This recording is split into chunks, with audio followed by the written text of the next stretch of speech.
Hello everyone. Today we are going to have a talk about mental health. There is a lot to discuss, so I'm going to try and focus it a little bit by outlining exactly what I want to talk about. Now there's three parts to this. The first part is we're going to talk about what mental health is and what it means to you and what it means to me.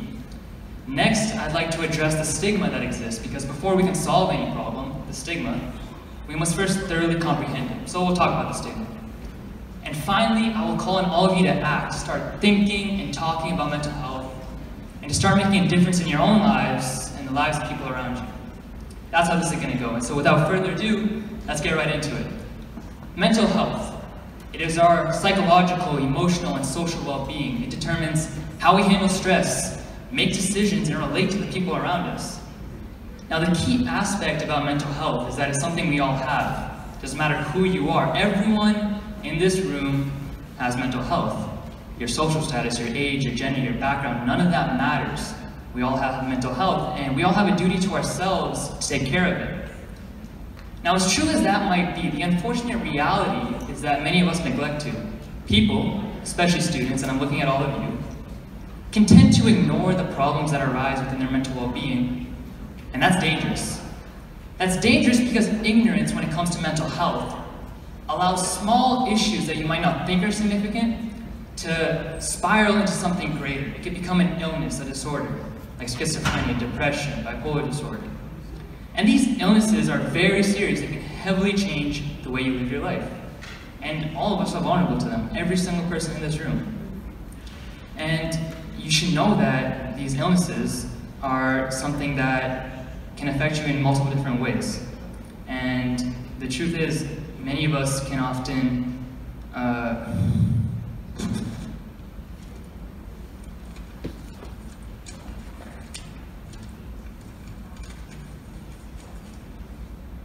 mental health, mental illnesses, they're not cuts, they're not bruises.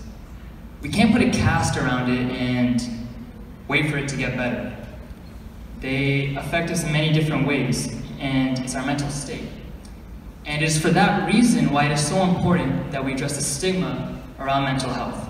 Now, what is stigma? Stigma is fear grown through misconception and inaccuracy. Society has adopted this certain attitude when it comes to mental health, an attitude that has led ignorance and avoidance to grow. And if you look at the media, people with illnesses, they're portrayed as violent, dangerous, people you want to avoid, people who are too different from us. And stigma, it extends beyond just media. It extends to schools. Look at our community here. How little is mental health discussed? It extends to your homes. How often do you talk to your parents about it? Or your friends, for that matter. And on the topic of friends, if one of them came up to you and said, hey, something about my mental health isn't right, would you know what to do, what to say, where to go? On the flip side, what if you were the person with that problem? Would you know how to handle it? A lot of us, we tend to let our thoughts and emotions and feelings stay bottled up inside. Now, all of us will take a day off from school when we have a runny nose or a bad cough. We'll call in and say, hey, I can't make it today. But when our mental health is suffering, we'll say, nah, it's all good. I can do this. We'll put our game face on and we'll just let it be. And that's the stigma. That right there is the stigma which leads to illnesses and disorders. That's the stigma which leads to 1% of Canadians having anxiety, 5% having schizophrenia, and 8% having depression. And get this, by age 40, 50% of people will have suffered from a mental illness. 50%, take that in. And these illnesses, these disorders, they don't appear out of nowhere. They develop over time. And they can be treated effectively, but the stigma is why they're often not. And as long as that stigma exists, these numbers will only continue to rise. Now, there is one more thing that I want you all to realize, and I'm going to ask you all to turn to the person to your left. Take a good look at them. And realize that sometime in their life, they might develop a disorder or an illness. Now turn to the person to your right, look at them. And realize that they too could also develop a disorder. Now look behind you. Look at that person. They could also develop a disorder. Now turn around and look at yourself and realize that all of you could develop a disorder within your life. Now you should know that 1 in 4 of young people, that's you, who develop a disorder in their life will get the help they need. 1 in 4. Now suppose all of you develop a disorder in your life. Which one of the 4 people that you just considered will get the help they need? When you think about it like that, it puts things into perspective. Now there are grave consequences to allowing the stigma to live and to continue. And that is why it is up to us now to change our attitude about mental health. And it starts by telling yourself that the stigma needs to go, that mental health is a priority for yourself. So take care of your own needs and the needs of others as well. Educate yourself on how you can be a source of support. Know the signs of a mental health issue and take notice when you see someone who might have them. Because you, all of you, might be the difference between someone getting the help they need or becoming one of the 90% of people who commit suicide because of a mental illness. 90%. That's what it comes down to. That right there. That's how serious this is. Now I've done some thinking, some reflecting about our own community here at Glenforest. And I've realized there are things being done about mental health. There was that survey a few weeks ago that administration released. There was that event last week, and there's a few clubs that work week upon week to make a difference. There are things being done, but I can't help but feel that there's so much more we could still do. And so now I turn my attention to the staff in the audience. I'm talking to all of you now.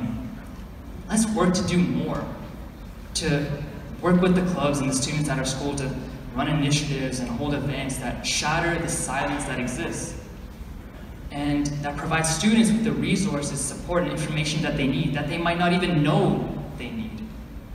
Don't get me wrong, progress has been made, good progress, but we're far from done. I've come here to try and ignite a conversation that will hopefully lead to the elimination of the stigma. The same stigma that leaves people to suffer on their own when they don't have to. They're not invisible, they're just like us. And ultimately, society is the one to blame for this attitude that exists, but we are society, the future of society. And so it is us who needs to step up right now. Because we don't need to live in this world where we'll tell everyone about that injury we got playing sports. In fact, we might even be proud of it, we'll show it off. But when our mental health isn't up to par, when we're suffering with our well-being, when we just don't feel right, we won't say a word to anyone, not a single word will be spoken. That silence needs to be broken. Recognize that this is real, that this is a problem that exists, and that any solution will start with us. Remember that. And on the other hand, as I wrap up, if there is one thing that you take away from all this, is that you need to take care of yourselves. I know that was a lot and it was kind of all over the place, but if there's one thing that you walk out those doors with, is that you need to give yourself the attention and care that you deserve. Love and appreciate yourself. If you're suffering, don't hide it. Be brave, talk to someone you trust. Be brave enough to step up and admit, hey, something isn't right. Because ladies and gentlemen, we are human. We have problems and that's perfectly okay. I want you all to know that you can get through anything, but not when you stay in the shadows. So don't stay there. Ladies and gentlemen, above all else that I've said today, give yourself the care and attention you deserve, that your mental health deserves. And when you see someone who might need your help, reach out your hand and let them know that they are not alone. Thank you so much.